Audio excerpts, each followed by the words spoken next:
Warahmatullahi wabarakatuh. Innal hamdalillah nahmadu wa nasta'inu wa nastaghfiruh wa na'udzu billahi min shururi anfusina wa min sayyiati a'malina may yahdihillahu fala mudilla lahu wa may yudlil fala hadiyalah amma ba'du. Perkenalkan, nama saya Muhammad Fauzan Ilmani dengan NIM 20113167 jurusan Hukum Ekonomi Syariah semester 3. Tujuan untuk membuat video kali ini untuk memenuhi tugas mata kuliah hukum pidana, yakni ujian akhir semester. Langsung saja, yang pertama, sebutkan dan jelaskan macam-macam hukum pidana: hukum pidana material, hukum pidana formil, hukum pidana umum, dan hukum pidana khusus. Nah, yang pertama yakni hukum pidana material. Hukum pidana material adalah aturan hukum yang membuat tindak pidana, di mana termuat rumusan perbuatan pidana dan memuat syarat dan aturan untuk pelaku pidana. Yang kedua yakni hukum pidana formil. Hukum pidana formil adalah hukum yang digunakan sebagai dasar para penegak hukum. Yang ketiga, hukum pidana umum. Hukum pidana umum yaitu yang mengatur mengacu pada hukum pidana yang berlaku untuk setiap orang atau untuk setiap masyarakat. Nah, di sini tuh berlaku pada siapapun, terhadap siapapun tanpa mempedulikan status, golongan, dan lain sebagainya. Dan yang terakhir, yang keempat, yakni hukum pidana khusus. Hukum pidana khusus adalah merujuk pada aturan-aturan hukum pidana yang menyimpang dari hukum pidana umum serta berlaku khusus pada orang-orang yang tertentu. Yang selanjutnya, yang B, di dalam tujuan hukum pidana terdapat teori mutlak, teori relatif, dan teori gabungan. Pertanyaannya, tolong jelaskan tujuan hukum pidana berdasarkan ketiga teori tersebut. Yang pertama yakni teori gabungan, teori pembalasan. Teori pembalasan ini yakni teori tertua atau disebut juga teori klasik. Nah, berpendapat bahwa dasar keadilan hukum itu harus dalam perbuatan jahat itu sendiri, dan harus ada konsekuensi kejahatan sehingga orang yang berbuat hukum itu, orang yang berbuat salah itu harus dihukum. Yang kedua yakni teori relatif. Nah, teori relatif ini memandang pemidanaan bukan sebagai pembalasan atau kesalahan si pelaku, tetapi sebagai sarana mencapai tujuan yang bermanfaat untuk melindungi masyarakat menuju kesejahteraan. Dan yang terakhir, teori gabungan. Teori gabungan adalah sebuah ancaman hukuman yang lebih dari satu hukuman sebab ada beberapa kejahatan yang dilakukan oleh pelaku. Selanjutnya yaitu nomor 2, berdasarkan berlakunya hukum pidana menurut waktu terdapat asas legalitas. Nah, pertanyaannya ya, kemukakan 3 prinsip dasar yang terkandung dalam asas legalitas. Asas legalitas. Yang pertama yaitu tidak ada pidana tanpa ketentuan undang-undang. Yang kedua, tidak ada pidana tanpa kejahatan. Dan yang terakhir yakni tidak ada perbuatan pidana tanpa pidana menurut undang-undang.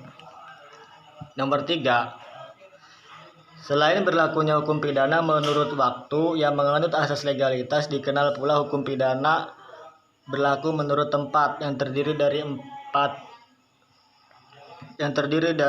empat asas, yaitu asas teritorial, asas personal, dan asas perlindungan, dan asas universal. Pertanyaannya, jelaskan masing-masing asas tersebut.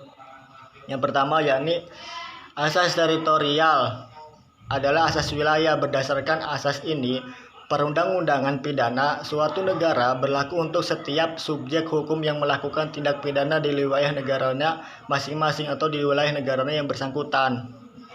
Kedua itu asas personal. Asas personal adalah suatu ketentuan hukum bagi warga negara Indonesia yang melakukan tindak kejahatan di luar wilayah Indonesia. Jadi ini mencakupnya nasional. Dan yang ketiga yakni asas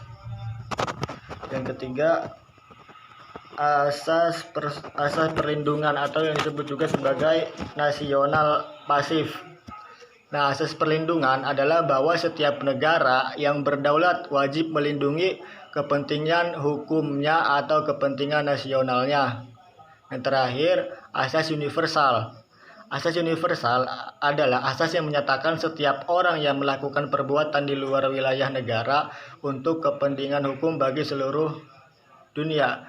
Asas universal adalah asas yang menyatakan setiap orang yang melakukan perbuatan pidana dapat dituntut undang-undang hukum pidana Indonesia di luar wilayah negara untuk kepentingan hukum bagi seluruh dunia.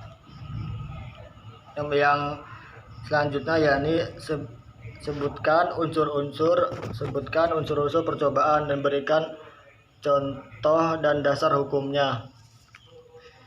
Yang pertama itu unsur-unsur percobaan itu ada 3. Yang pertama ada niat atau kehendak.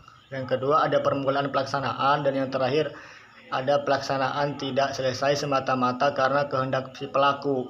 Contohnya di suatu malam hari ada percobaan pembunuhan. Yang pertama itu, jadi ada seseorang si A itu menyiapkan golok benda tajam nih. Dia itu mau ngebunuh si B. Nah, pada suatu ketika di malam hari itu si A ini pergi ke rumah si B pada malam hari. Nah, ketika si A masuk ke kamar si B, ternyata si B itu sedang tertidur pulas. Nah, pas si A mau nusuk si B, nah si B-nya itu langsung sadar gitu, langsung bangun. Nah, pas si A mau nodongin goloknya itu, dianya bangun gitu tuh. Jadi dianya gak jadi ngebunuh si itu dan langsung pergi. Nah, dia tuh sadar atau hilaf dan tidak melakukan pembunuhan terhadap si B.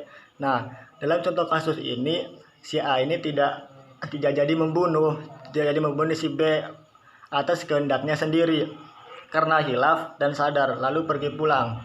Tidak dapat dikenakan pasal percobaan pembunuhan. Nah, kecuali jika si A ini tidak selesai membunuh nih si A-nya terhadap si B. Nah, bukan karena kehendaknya sendiri, tetapi karena si B ini sudah terbangun dari tidurnya dan telah mengetahuinya. Dan si B ini merekam kejadian tersebut. Nah, si A ini dapat dikenakan sanksi percobaan pembunuhan. Nah, terus dasar hukumnya itu di pasal 53 ayat 1 KUHP. Selanjutnya yakni yang terakhir yaitu di dalam hukum pidana ada namanya alasan penghapus pidana, yaitu alasan pembenar dan alasan pembenar dan pemaaf. Pertanyaannya, tidak sebutkan dan jelaskan perbedaan tersebut dan berikan contoh beserta dasar hukumnya. Alasan pembenar adalah alasan yang menghapuskan sifat melawan hukumnya perbuatan sehingga apa yang dilakukan oleh terdakwa lalu menjadi perbuatan yang patut dan benar. Itu alasan pembenar. Terus kalau alasan pemaaf itu alasan yang menghapuskan kesalahan terdakwa. Perbuatan yang dilakukan terdakwa bersifat melawan hukum, tetapi merupakan perbuatan pidana, tetapi tidak dipidana karena tidak ada kesalahan. Itu perbedaannya. Terus contohnya nih. Contoh dari alasan pembenar. Alasan pembenar itu semisalnya ada si A nih, dia pergi ke si B. Si B-nya itu lagi diem aja. Nah, si A ini mengambil tongkat kayak tongkat gede gitu, mau mukulin ke si B. Nah, si B kan otomatis tidak bisa lari dan langsung ada ngambil tongkat yang ada di bawahnya gitu tuh. Nah, langsung memukul si A juga. Nah, dalam perbuatan tersebut sehingga si A-nya itu kewalahan gitu tuh. Jadi si B-nya tuh mukulnya terlalu kencang sama si A, padahal si A yang pertama yang ngelakuin gitu tuh. Nah, karena emang si B-nya ini tidak bisa lari, tadi dalam keadaan mendesak gitu tuh, makanya si B itu langsung ngambil tongkat mukul ke si A. Nah, dengan alasan membela diri. Itulah contoh dari alasan pemaaf. Nah, dan dasar hukumnya itu pasal 49, 50, 51 ayat 1 KUHP. Terus contoh dari alasan pemaaf nih, misal ada pengeroyokan, seseorang pencuri oleh masyarakat atau oleh orang-orang banyak dapat masuk